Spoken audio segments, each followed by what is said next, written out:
আমন্ত্রণ দীপ্ত সংবাদে, সাথে আছি আমি তারান্নুম জুথি। শুরুতেই জানাবো সংবাদ শিরোনাম। ধীরে ধীরে কমছে বন্যার পানি, এখনও বানভাসী লাখো মানুষ, প্রাণ গেছে 18 জনের। টিএসসিতে চলছে বৈষম্য বিরোধী ছাত্র আন্দোলনের ত্রাণ সংগ্রহ, সর্বস্তরের ব্যাপক সাড়া।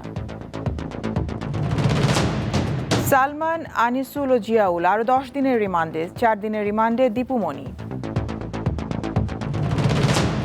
অবসরপ্রাপ্ত বিচারপতি শামসুদ্দিন চৌধুরী মানিক কারাগারে, আদালতে ডিম নিক্ষেপ।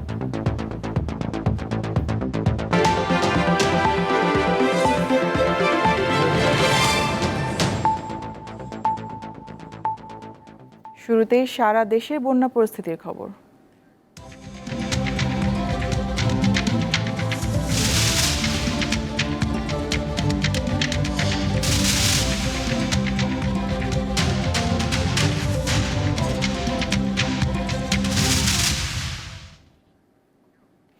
বৃষ্টিপাত কমে আসায় কুমিল্লা, ফেনী, নোয়াখালী সহ পূর্ব দক্ষিণাঞ্চলের কোথাও কোথাও বন্যা পরিস্থিতির কিছুটা উন্নতি হচ্ছে, তবে এখনও পানিবন্দী লাখ লাখ মানুষ। তলিয়ে আছে রাস্তাঘাট ও ঘরবাড়ি, দেখা দিয়েছে বিশুদ্ধ খাবার পানির সংকট।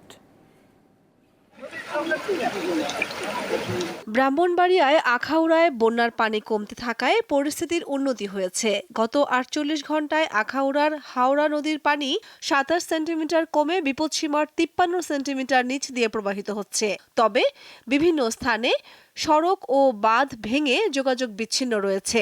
এছাড়া বিদ্যুৎ বিচ্ছিন্ন রয়েছে বেশ কয়েকটি গ্রাম। পানি সরে গেলেও সড়ক যোগাযোগ বিচ্ছিন্ন থাকায় বন্ধ রয়েছে আখাউড়া স্থলবন্দরের কার্যক্রম। পাশাপাশি আখাউড়া আন্তর্জাতিক ইমিগ্রেশন চেকপোস্ট দিয়ে যাত্রী পারাপার বন্ধ রয়েছে। নোয়াখালীতে শনিবার সূর্যের দেখা মিলেছে, এতে মানুষের মাঝে কিছুটা স্বস্তি ফিরেছে। ভারী বর্ষণ ও ফেনী নদীর পানিতে নোয়াখালীর 8 উপজেলার 87 ইউনিয়ন প্লাবিত হয়। পানিবন্দী হয়ে পড়েন অন্তত 20 লাখ মানুষ। শুক্রবার থেকে বৃষ্টি না হওয়ায় বন্যার ভয়াবহতা কমতে শুরু করেছে চট্টগ্রামে। কিছু কিছু এলাকায় পানি নামতে শুরু করেছে, তবে এখনও পানিবন্দী রয়েছে লাখো মানুষ। হবিগঞ্জেও কমতে শুরু করেছে নদ নদীর পানি। আশ্রয় কেন্দ্রে থাকা বানভাসীদের মধ্যে ত্রাণ সামগ্রী বিতরণ করছে জেলা প্রশাসন। বন্যা কবলিত এলাকায় পানি নেমে যাওয়ার সঙ্গে সঙ্গে দ্রুত বিদ্যুৎ লাইন চালু করা হবে বলে জানিয়েছেন বিদ্যুৎ ও জ্বালানি উপদেষ্টা ফাউজুল কবির খান। শনিবার দুপুরে মানিকগঞ্জের পাটুরিয়ায় 35 মেগাওয়াট বিদ্যুৎ উৎপাদন কেন্দ্র পরিদর্শন শেষে একথা জানান তিনি। তারপরে যখন বন্যার পানি যখন নেমে যাবে, আমরা দ্রুততম সময়ে এই বিদ্যুৎ সংযোগগুলো পুনরায় করার চেষ্টা করব, যাতে করে আবার মানুষ ঘরে বিদ্যুৎ পায়। এদিকে কুমিল্লার বুড়িচংয়ে গোমতীর ভাঙনের পর বন্যা কবলিত মানুষের দুর্ভোগ বেড়েছে। পানির তীব্র স্রোতে বিলীন হয়ে গেছে বাড়িঘর, খোলা আকাশের নিচে আশ্রয় নিয়েছে লাখ লাখ মানুষ। এখনো বিপদসীমার উপর দিয়ে প্রবাহিত হচ্ছে গোমতী নদীর পানি। এছাড়া 14 গ্রাম, তিতাস, নাঙ্গলকোট, লাকসাম, মনোহরগঞ্জ সহ কয়েকটি উপজেলার কয়েক লাখ মানুষ দুর্ভোগে দিন কাটাচ্ছে। খাগড়াছড়ির রামগড়ে বন্যা কবলিত 3 শতাধিক পরিবারের মাঝে শুকনো খাবার বিতরণ করেছে সেনাবাহিনী। বন্যা পরিস্থিতি স্বাভাবিক না হওয়া পর্যন্ত এই কার্যক্রম অব্যাহত থাকবে বলে জানান সেনা সদস্যরা। কামরুন নাহার, দীপ্ত, বার্তাকক্ষ। বৃষ্টিপাত না হওয়ায় দেশের বন্যা পরিস্থিতি ধীরে ধীরে উন্নতির দিকে যাচ্ছে বলে জানিয়েছেন দুর্যোগ ব্যবস্থাপনা ও ত্রাণ মন্ত্রণালয়ের সচিব কামরুল হাসান। আজ মন্ত্রণালয়ের ব্রিফিংয়ে তিনি জানান, চলমান বন্যায় এখন পর্যন্ত 18 জন প্রাণ হারিয়েছেন।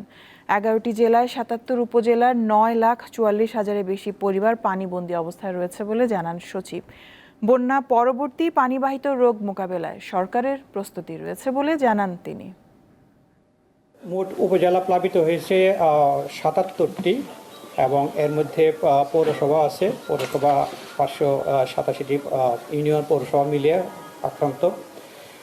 আর পানিবন্দী লোক সংখ্যা প্রায় 9,44,000-এর বেশি লোক সংখ্যা ক্ষতিগ্রস্ত, 49,38,000। আর মারা গেছে এ পর্যন্ত 18 জন, গতকাল ছিল 13 জন। আর আমাদের আশ্রয় দেওয়া হয়েছে 3,527টি আশ্রয় কেন্দ্র খোলা হয়েছে। আর এখানে আশ্রিত লোক আছে 2,84,888 জন। বন্যা দুর্গতদের জন্য আজ তৃতীয় দিনের মতো গণত্রাণ সংগ্রহ করেছে বৈষম্য বিরোধী ছাত্র আন্দোলন। ঢাকা বিশ্ববিদ্যালয়ের টিএসসিতে এই কার্যক্রম চলে। এতে ব্যাপক সাড়া দিয়েছেন সর্বস্তরের মানুষ। বন্যার্ত মানুষকে সহযোগিতার উদ্দেশ্যে শনিবার টানা তৃতীয় দিনের মতো ঢাকা বিশ্ববিদ্যালয়ের টিএসসিতে গণত্রাণ সংগ্রহ করে বৈষম্য বিরোধী ছাত্র আন্দোলন। নগদ অর্থের পাশাপাশি বিভিন্ন শ্রেণী পেশার মানুষ শুকনো খাবার, স্যালাইন, কাপড় সহ নানা প্রয়োজনীয় সামগ্রী টিএসসিতে শিক্ষার্থীদের হাতে তুলে দেন। ছাত্রছাত্রীদের এমন উদ্যোগে পাশে থাকতে পেরে সন্তুষ্টি প্রকাশ করেছেন অনেকে। ছাত্রদের এরকম যে স্বতঃস্ফূর্ততা এবং সেখানে সাধারণ জনগণের যে সাপোর্ট, এটা আমার এই জীবনে আমি দেখিনি। শিক্ষার্থীদের আহ্বানে বন্যার্তদের পাশে দাঁড়াতে পেরে আমার অনেক ভালো লাগছে। শিক্ষার্থীরা যা করছে এটা আমার মনে হয় আমি এরকম দেখিনি, এত সুন্দরভাবে হ্যারাসমেন্ট করতেছে তারা। এই কঠিন সময়ে সর্বস্তরের মানুষের সাড়া পেয়ে খুশি শিক্ষার্থীরা। ত্রাণ দেওয়ার বিষয়ে কিছু দিক নির্দেশনা দেন বৈষম্য বিরোধী ছাত্র আন্দোলনের সমন্বয়করা। বা ডোনেশন ছাড়া অযথা এসে এখানে ভিড় করবেন না। ভিড় করলে যেটা হয়, আমাদের ভাইয়াপুরা যারা জিনিসপত্র আনা নেওয়ার কাজটা করে, এটা কিন্তু খুবই ভারী কাজ। একটা বস্তা মাথায় নিয়ে কিন্তু ভিড় ঠেলার মতো পরিস্থিতি তার থাকে না। এটা একটু আপনারা মাথায় রাখবেন। তাই অনুগ্রহপূর্বক কেউ অযথা ভিড় করবেন না টিএসসির মধ্যে, প্লিজ। আমাদের মূলত এখন 4টা জিনিসের সব থেকে বেশি প্রয়োজন। একটা হচ্ছে স্যালাইন, দ্বিতীয় হচ্ছে স্যানিটারি প্যাড, তৃতীয় হচ্ছে ফিটকেরি বা পানি ট্যাবলেট, পানি বিশুদ্ধকরণের ট্যাবলেট। আমাদের পর্যাপ্ত পরিমাণ লাইফ জ্যাকেট প্রয়োজন এবং পর্যাপ্ত পরিমাণ রিচার্জেবল টর্চ প্রয়োজন। তো আমাদের ঠান্ডা, জ্বর, কাশি, ডায়রিয়া বা পানিবাহিত রোগের জন্য যে সাধারণত যে মেডিসিনগুলো নেওয়া হয় সেগুলোই দিবেন। আপনারা অনেকে অ্যান্টিবায়োটিক পাঠাচ্ছেন, অ্যান্টিবায়োটিক দেওয়ার মতো বা প্রেসক্রাইব করার মতো অবস্থান আমাদের ভলেন্টিয়ারদেরও নেই, আমাদেরও নেই। সংকট মোকাবিলায় যার যতটুকু সামর্থ্য আছে তা নিয়ে এগিয়ে আসার আহ্বান জানান তারা। আমি আসলে মানুষ যেভাবে স্বতঃস্ফূর্তভাবে এগিয়ে আসছে, এটা আসলে অভিভূত। আমরা মনে করছি পুরো বাংলাদেশ ঐক্যবদ্ধ এই সংকট মোকাবেলায়। তো আমি সাধারণ জনতাকে আহ্বান করব, আপনারা যে যার জায়গা থেকে, আপনারা হয়তো সবাই টিএসসিতে আসতে পারতেছেন না, যে যার জায়গা থেকে আপনারা এই ত্রাণ সংগ্রহ কর্মসূচিতে অংশগ্রহণ করুন।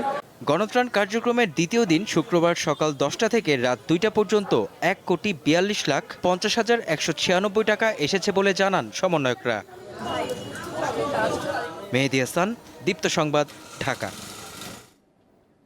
বন্যা কবলিত এলাকায় ডায়রিয়া, অ্যালার্জি, জ্বর ও শ্বাসকষ্ট সহ নানা রোগের প্রকোপ দেখা দেয়। এতে বেড়ে যায় সাপের উপদ্রবও। এ অবস্থায় সর্বত্র প্রয়োজনীয় ওষুধ মজুত রাখার পরামর্শ স্বাস্থ্য বিশেষজ্ঞদের। ভারী বৃষ্টি আর উজানের ভারত থেকে আসা পানিতে বিপর্যস্ত কুমিল্লা, ফেনী, নোয়াখালী সহ পূর্ব দক্ষিণাঞ্চল। দু এক জায়গায় পানি কিছু কমলেও সার্বিক পরিস্থিতির এখনও তেমন উন্নতি হয়নি। দুর্গত মানুষদের জন্য খোলা হয়েছে অনেক আশ্রয়কেন্দ্র।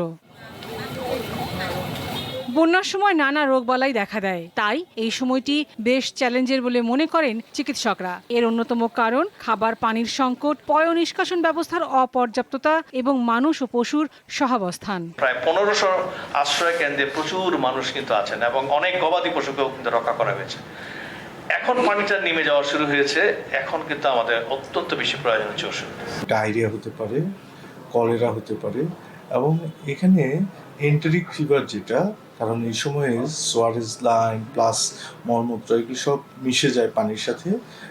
এন্টেরিক ফিভার, যেটাকে আমরা টাইফয়েড বলি, সেটাও কিন্তু হয়। ডার্মাটাইটিস হয়, একজিমা যেটাকে অনেকে বলে, তারপরে হচ্ছে ফাঙ্গাল ইনফেকশন, এগুলি বেড়ে যাবে। বিশুদ্ধ খাবার পানি, স্যালাইন ও অ্যালার্জির ওষুধ এই মুহূর্তে বেশি প্রয়োজন বলে জানান এই বিশেষজ্ঞ। ওরসালাইনটা খুব জরুরি, প্যারাসিটামল সেটা জরুরি, তারপরে হচ্ছে অ্যান্টিহিস্টামিন জাতীয় সেটা জরুরি, তারপরে হচ্ছে পানি যেটা বিশুদ্ধিকরণ ট্যাবলেট সেগুলি জরুরি, আর কিছু অ্যান্টিবায়োটিক যেটা চিকিৎসকের পরামর্শ নিয়ে নিতে হবে। এদিকে বৈষম্য বিরোধী ছাত্র আন্দোলনের প্রতিনিধিদের সমন্বয়ে বন্যা দুর্গত এলাকায় ওষুধ পাঠাচ্ছে বাংলাদেশ ওষুধ শিল্প সমিতি। এই দুর্যোগে সবার সহযোগিতা চান শিক্ষার্থীরা। আর পোস্ট ফ্লাডে যে medical supply and medicine supply যেটা লাগবে, এটা আপনাদের কাছ থেকে আমরা এক্সপেক্ট করতেছি। সেখানে কোনো রকম চার্জ যেন না রাখা হয়। বন্যা দুর্গত এলাকায় হাসপাতালে এরই মধ্যে শিশু সহ বিভিন্ন বয়সী রোগীর চাপ বেড়েছে। লাবণী গুহ, দীপ্ত সংবাদ, ঢাকা। এই মুহূর্তে বন্যা মোকাবেলা সরকারের সর্বোচ্চ অগ্রাধিকার বলে মন্তব্য করেছেন অন্তর্বর্তী সরকারের প্রধান উপদেষ্টা ডক্টর মোহাম্মদ ইউনূস। সবাইকে বন্যা মোকাবেলায় সরকারের সঙ্গে একযোগে কাজ করার আহ্বান জানিয়েছেন তিনি। শনিবার বিকেলে রাষ্ট্রীয় অতিথি ভবন যমুনায় বন্যা পরিস্থিতি নিয়ে বেসরকারি উন্নয়ন সংস্থার প্রতিনিধিদের সঙ্গে এক বৈঠকে তিনি এই আহ্বান জানান। বৈঠকে অংশ নেন উপকূল ও দুর্গত এলাকার কর্মরত ৪৪টি এনজিওর কর্মব্যক্তিরা। এদিকে বৈঠক শেষে প্রধান উপদেষ্টার প্রেস সচিব শফিকুল আলম জানান, ডক্টর ইউনূস বন্যা মোকাবেলায় উদ্ধার কার্যক্রম ও ত্রাণ বিতরণ সহ আনুষঙ্গিক কার্যক্রমের ক্ষেত্রে সমন্বয় বাড়ানোর ওপর গুরুত্ব আরোপ করেছেন। যতগুলো বন্যা হয়েছে এনজিওরা সবসময় একটা ভাইটাল রোল ছিল, সবসময় তাদের একটা ভাইটাল রোল ছিল। চিফ অ্যাডভাইজার কোঅর্ডিনেশনের কথা বলেছেন এবং উনি চাচ্ছেন যে এনজিওরা যে কাজটা করবেন সেটা যেন খুবই কোঅর্ডিনেটেড ওয়েতে করে। উনি বলেছেন যে পানি তো আমরা যেটা দেখছি যে নামা শুরু হয়েছে, এরপরে যেই কাজটা সেটা আসলে সবচেয়ে মোস্ট ইম্পর্টেন্ট। আমরা এখনই সমন্বিতভাবে প্ল্যান করছি যে কিভাবে আমাদের এই তারপরে যে স্বাস্থ্য ঝুঁকি, খাদ্য ঝুঁকি, সেই জায়গাগুলোতে আমরা একসাথে কাজ করতে পারি। অন্তর্বর্তী সরকারের প্রধান উপদেষ্টা ডক্টর মোহাম্মদ ইউনূসের কাছে দ্রুত জাতীয় নির্বাচনের রোডম্যাপ ঘোষণার আহ্বান জানিয়েছেন বিএনপি মহাসচিব মির্জা ফখরুল ইসলাম আলমগীর। আজ জাতীয় প্রেস ক্লাবে এক আলোচনা সভায় তিনি বলেন, সরকারকে জনগণের আশা আকাঙ্ক্ষা বিবেচনায় নিয়ে দৃশ্যমান পদক্ষেপ নিতে হবে। সাবেক প্রধানমন্ত্রী জাতীয় পার্টির চেয়ারম্যান কাজী জাফর আহমেদের নবম মৃত্যুবার্ষিকী উপলক্ষে আলোচনা সভার আয়োজন করে ভাসানী অনুসারী পরিষদ। এ সময় মির্জা ফখরুল বলেন, দ্রুত সময়ের মধ্যে নির্বাচন না হলে ছাত্র জনতার আন্দোলনের সুফল পাওয়া যাবে না। আগামীর পরিকল্পনা ও সার্বিক বিষয় নিয়ে রাজনৈতিক দলগুলোর সঙ্গে আলোচনার আহ্বান জানান বিএনপি মহাসচিব। অবশ্যই অতি দ্রুত জনগণের যে চাহিদা, সেই চাহিদাকে পূরণ করার জন্য রাজনৈতিক দলগুলোর সঙ্গে আলোচনা করে কিভাবে একটা নির্বাচন অতি দ্রুত করা যায় এবং সেই প্রয়োজনীয় সংস্কার করা যায় সেটা নিয়ে এই ইন্টারিম গভর্নমেন্ট কাজ করবেন বলে আমরা প্রত্যাশা করি। সাবেক প্রধানমন্ত্রী শেখ হাসিনার বেসরকারি শিল্প ও বিনিয়োগ বিষয়ক উপদেষ্টা সালমান এফ রহমান, সাবেক আইনমন্ত্রী আনিসুল হক এবং চাকরিচ্যুত সেনা কর্মকর্তা জিয়াউল আহসানকে আরও 10 দিনের রিমান্ড দিয়েছে আদালত। শনিবার রাজধানীর 2 কলেজ ছাত্র নিহতের ঘটনায় করা পৃথক মামলায় তাদের 5 দিন করে মোট 10 দিনের রিমান্ড মঞ্জুর করেন ঢাকা মহানগর হাকিম জসিমউদ্দিন। এদিন কড়া নিরাপত্তায় তাদের আদালতে হাজির করা হয়। এদিকে রাজধানী বাড্ডা থানায় দায়ের করা সুমন শিকদার হত্যা মামলায় আওয়ামী লীগের যুগ্ম সাধারণ সম্পাদক ও সাবেক মন্ত্রী ডক্টর দীপু মনিকে 4 দিনের রিমান্ড দিয়েছে আদালত। অন্যদিকে সোহাগ মিয়া নামে এক কিশোর হত্যার অভিযোগে রাজধানীর ভাটারা থানার মামলায় জাতীয় সংসদের সাবেক চিফ হুইপ আসম ফিরোজের 7 দিনের রিমান্ড মঞ্জুর করেছে আদালত। 2 মামলায় সালমান এফ রহমান এবং আনিসুল হক এবং আয়নাগরের কারিগর জিয়াউল হাসান এদের বিরুদ্ধে এই 2 মামলায় 5 দিন 10 দিনের রিমান্ড মঞ্জুর করেন। আরেকটি মামলায় দীপু মনি, তাকে 4 দিনের রিমান্ড পর আজকে তাকে বাড্ডা থানা মামলা নাম্বার 4/8/24 তাকে গ্রেপ্তার দেখানো হয়। আমরা বলেছি বিজ্ঞ আদালত হচ্ছে মানুষের আস্থা এবং বিশ্বাসের জায়গায় এবং সর্বশেষ আশ্রয়স্থল হচ্ছে আদালতের জায়গা। ইনভেস্টিগেশন এবং তদন্তে যদি কোনো বেরিয়ে আসে সম্পৃক্ত, তাহলে আমরা বলতে পারবো সে দোষী। তার আগ পর্যন্ত তাকে অপরাধী বলা যাবে না। আমরা আদালতকে এটা বলেছি। ঢাকা 13 আসনের সাবেক সংসদ সদস্য সাদেক খানকে গ্রেপ্তার করেছে পুলিশ। শনিবার বিকেলে রাজধানীর পশ্চিম নাখালপাড়া এলাকা থেকে তাকে গ্রেপ্তার করা হয়। ঢাকা মেট্রোপলিটন পুলিশের পক্ষ থেকে জানানো হয়েছে, 22 আগস্ট মোহাম্মদপুর থানায় দায়ের করা একটি হত্যা মামলায় সাদেক খানকে গ্রেপ্তার করা হয়েছে। সাদেক খান বাংলাদেশে মার্কিন রাষ্ট্রদূত মার্শা বার্নিকাটের উপর হামলা মামলার অন্যতম আসামি। 2018 সালের 4 আগস্ট রাতে সুজন সম্পাদক ডক্টর বদিউল আলম মজুমদারের মোহাম্মদপুরের বাসায় নৈশভোজে অংশ নেন বার্নিকাট। নৈশভোজ শেষে তিনি গাড়িতে ওঠার সময় হামলা হয়।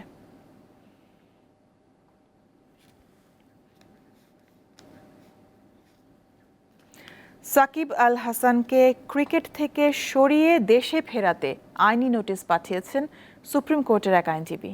5 আগস্ট গার্মেন্টস কর্মী রুবেল হত্যা মামলায় সাবেক এই সংসদ সদস্যকে আসামি করা হয়। এমনিতেই সাকিব আল হাসানকে ঘিরে বিতর্কের শেষ নেই। বিভিন্ন সময় আলোচনা সমালোচনা জন্ম দেওয়া সাকিব সতীর্থ মাশরাফির মতো চুপ ছিলেন কোটা সংস্কার ইস্যুতে, ফলে তার উপরও ক্ষিপ্ত হন ভক্ত সমর্থকেরা। 5 আগস্ট রাজধানীর মোহাম্মদপুরে গুলিবিদ্ধ হন পোশাক শ্রমিক মোহাম্মদ রুবেল। পরে চিকিৎসাধীন অবস্থায় মারা যান তিনি। এই ঘটনায় আদাবর থানায় একটি হত্যা মামলা দায়ের করা হয়েছে। সেখানে সাবেক এই সংসদ সদস্য 28 নম্বর আসামি। যে কোনো মামলায় বিভিন্ন ধরনের অপরাধী, বিভিন্ন ধরনের তাদের ইনভলভমেন্ট থাকে। যারা ইতিমধ্যে আছে তারা হয়তো এই অপরাধকে সংগঠনে সহযোগিতা করেছেন বিভিন্নভাবে, এবং আপনারা জানেন এগুলো। অনেকে আপনার অর্থ দিয়ে সাহায্য করেছেন, অনেকে পরামর্শ দিয়েছেন, অনেকে আপনার যে মিডিয়াতে উস্কানিমূলক বক্তব্য দিয়েছেন। এদিকে সাকিব আল হাসানকে ক্রিকেট থেকে বাদ দিয়ে দেশে ফেরাতে লিগ্যাল নোটিশ দিয়েছেন সুপ্রিম কোর্টের এক আইনজীবী। আইসিসির যে অ্যান্টি কারাপশন কোড আছে এবং বাংলাদেশ বিসিবির যে কোড আছে, সেই কোড অনুযায়ী যার এগেইনস্টে এত সিরিয়াস একটা অ্যালিগেশন, তাকে টেম্পোরারি সাসপেনশনে রাখা যায় এবং তাকে অপসারণ যখন দেখা যায় যে এটা ক্রিকেটের ভাবমূর্তির সাথে সাংঘর্ষিক কিংবা ক্রিকেটের ইন্টিগ্রিটি ড্যামেজ করছে, তো তাকে দল থেকে আসলে অপসারণ করাটা জরুরি। সাকিব আল হাসানের মতো একজন ক্রিকেটার যার বিরুদ্ধে ফৌজদারি মামলা আছে, হত্যা মামলার আসামি উনি, ওনাকে এখন জাতীয় দল থেকে অপসারণ করা আমরা মনে করছি যেটা আমাদের ক্রিকেটের ভাবমূর্তি রক্ষার্থে জরুরি। বর্তমানে পাকিস্তানের বিপক্ষে 2 ম্যাচে সিরিজের প্রথম টেস্ট খেলছেন সাকিব। ছাত্র জনতা আন্দোলনের সময়ও কানাডায় গ্লোবাল টি20 লিগে খেলেছিলেন তিনি। মোহাম্মদ হাসিব, দীপ্ত স্পোর্টস, ঢাকা। 37 দিন পর কাল থেকে আবারও চলবে মেট্রো রেল। আরামদায়ক ও দ্রুত গতির এই বাহন পুনরায় চালুর উদ্যোগ নিয়ে এক খুশি নগরবাসী। সরকারকে ধন্যবাদ দিয়েছে সবাই। রাজধানীবাসীর কাছে এ এক স্বপ্নের বাহন। কোটা সংস্কার আন্দোলন চলাকালে 18 জুলাই কাজীপাড়া ও মিরপুর 10 নম্বর স্টেশনে ভাঙচুর, অগ্নিসংযোগের পর মেট্রো রেল চলাচল বন্ধ করে দেয় ডিএমটিসিএল কর্তৃপক্ষ। পরদিন হামলা হয় পল্লবী আর মিরপুর 11 নম্বর স্টেশনেও। ডক্টর মোহাম্মদ ইউনুস অন্তর্বর্তী সরকারের প্রধান উপদেষ্টার দায়িত্ব নেয়ার পর মেট্রো রেল দ্রুত চালুর নির্দেশ দেন। পরিস্থিতি যাচাই ও পরীক্ষামূলক চলাচল শেষে রবিবার চালু হচ্ছে রাজধানীবাসীর জনপ্রিয় ও নির্ভরযোগ্য এই বাহন। বর্তমানে মেট্রো রেল বন্ধ থাকার কারণে কোনোভাবেই আমরা সেটা সময়টা কভার করতে পারতেছি না। বাসার থেকে মিনিমাম 1.5 থেকে 2 ঘন্টা আগে আমাদেরকে বেরোতে হয়। এই যে নিচে বসে থেকে গরম, উপরে মেট্রোতে আরামে যাওয়া যায়, অল্প সময় যাওয়া যায়, জ্যাম থাকে না। এটা যেহেতু আবার শুরু হচ্ছে, আমরা সবাই আশাবাদী যে আমরা আবার আগের মতো চলাচল করতে পারবো। যাতায়াতের জন্য আমাদের সময় বাঁচবে, কর্মঘণ্টাও বাঁচবে। তবে মেট্রো রেল চালু হলেও মিরপুর 10 ও কাজীপাড়া স্টেশন দুটির কার্যক্রম বন্ধ থাকছে। ফলে এই 2 স্টেশনে ট্রেন থামবে না। কাজীপাড়া 10 নম্বর যদি খুলে দেয় দ্রুত, তাহলে আমরা অনেক খুশি। অবশ্যই খুশি, কারণ ওই 2টা চালু করা যাচ্ছে না, তাদের তো কিছু করার নাই। বাকিগুলা যদি সুযোগ সুবিধা পায়, ট্রাফিক অবস্থা একটু যানজট কমবে, মানুষ সুন্দরভাবে যাতায়াত করতে পারবে। নতুন সময় অনুযায়ী উত্তরা থেকে সকাল 7:10 ছাড়বে প্রথম ট্রেন, আর মতিঝিল থেকে শেষ ট্রেনটি ছেড়ে আসবে রাত 9:13। তানভীর খন্দকার, দীপ্ত সংবাদ, ঢাকা। অপেশাদার পুলিশ কর্মকর্তা ও সদস্যদের চরম উচ্ছৃঙ্খল আচরণের কারণেই জনমনে আস্থার সংকট তৈরি হয়েছে বলে মন্তব্য করেছেন ডিএমপি কমিশনার মোহাম্মদ মাইনুল হাসান।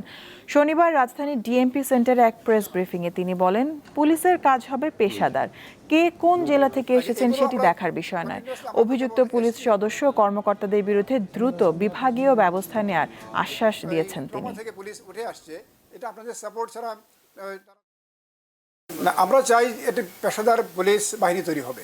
এখানে আপনার দুর্নীতি, অনিয়ম, অন্যায় এর কোনো স্থান থাকবে না, এবং এটার জন্য আমাদের দিক থেকে যেরকম যে কর্মপরিকল্পনা থাকবে, একই সাথে আমরা জনগণের সাপোর্টও চাই যে আপনারা ধরিয়ে দেন কে এরকম যে অপরাধমূলক কাজগুলো করছে, নিয়ম বহির্ভূত বিধিবহির্ভূত কাজগুলো করছে, এগুলো আপনারাও ইনফরমেশন আমাদেরকে দেবেন এবং অ্যাকর্ডিংলি আমরা ব্যবস্থা নেব। রাজনৈতিক পট পরিবর্তনের পর সেনাবাহিনীর কাছে আশ্রয় নেওয়া 626 জনের নাম প্রকাশের দাবি জানিয়েছেন সুশাসনের জন্য নাগরিক সুজন সম্পাদক বদিউল আলম মজুমদার। রাজধানীতে এক মানববন্ধনে এই দাবি জানান তিনি। হত্যা, সহিংসতা ও লুটপাটের সাথে জড়িতদের বিচারের আওতায় আনার দাবিও ওঠে মানববন্ধনে।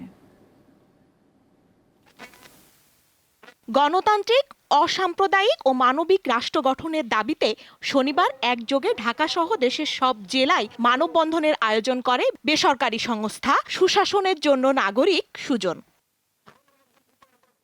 রাজধানীর মানিক মিয়া এভিনিউতে মানববন্ধনে অংশ নেন বিভিন্ন শ্রেণী পেশার মানুষ। এতে বেশ কয়েকটি দাবি তুলে ধরা হয়। এই ঘটনার জন্য যারা দায়ী আমরা সবাই মিলে তাদেরকে আইনের আওতায় এনে বিচারের দাবি জানাই। যদি সেনাবাহিনীকে বলা হয়েছিল যে এখন পুলিশ পাচ্ছে না, তোমরা এসে গুলি করো, দাঁড়াও, সেনাবাহিনী বলছে না, আমরা জনগণের মুখোমুখি দাঁড়াতে পারবো না। মানববন্ধনে সুজন সম্পাদক সেনাবাহিনীর কাছে আশ্রয় নেওয়া লোকজনের তালিকা প্রকাশের দাবি জানান। সেনাবাহিনীর হেফাজতে যে 626 জন, সেই 626 জনের আমরা তালিকা চাই এবং তাদেরকে কেন যে ছেড়ে দেওয়া হলো তারও আমরা একটা ব্যাখ্যা চাই।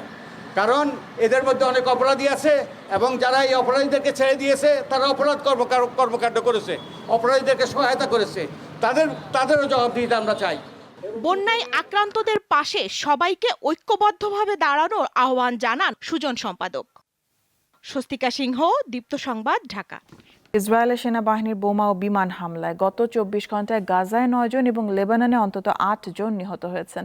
ফিলিস্তিনের ওয়াফা নিউজের বরাত দিয়ে এই তথ্য জানিয়েছে রয়টার্স। শুক্রবার রাতে গাজার খান ইউনিস শহর এবং আল নুসেরাত শরণার্থী ক্যাম্পে ইসরায়েলের হামলায় নিহত হয় 9 জন। নিহতদের মধ্যে 2 জন শিশু এবং 1 জন নারী রয়েছেন। একই দিন সীমান্তবর্তী প্রতিবেশী দেশ লেবাননেও সশস্ত্র গোষ্ঠী হিজবুল্লাহর বিভিন্ন স্থাপনা লক্ষ্য করে বিমান হামলা চালিয়েছে ইসরায়েলের সেনাবাহিনী। হামলায় নিহত 8 জনের মধ্যে 6 জন হিজবুল্লাহর যোদ্ধা, বাকি 2 জন বেসামরিক।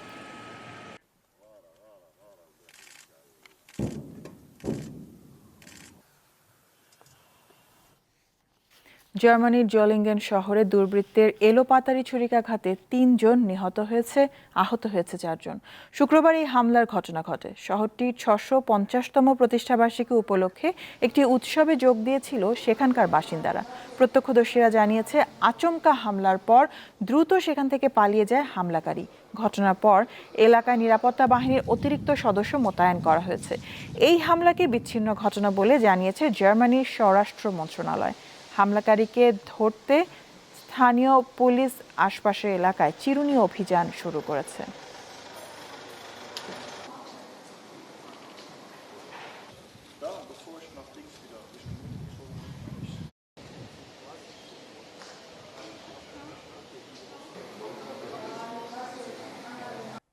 এর সাথে শেষ করব দীপ্ত সংবাদ শিরোনামগুলো জানাবো আরও একবার।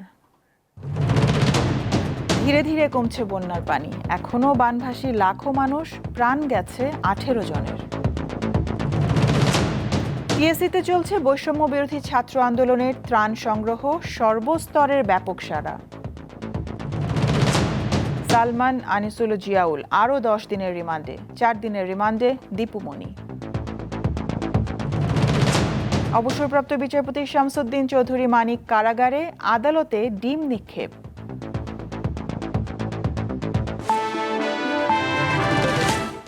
এ ছিল এখনকার মতন। আমি তারান্নুম জ্যোতি বিদায় নিচ্ছি। দর্শক আরও তথ্য বিনোদনের সংবাদ জানতে যুক্ত থাকুন দীপ্ত টিভির ডিজিটাল প্ল্যাটফর্মগুলোতে। ধন্যবাদ সবাইকে।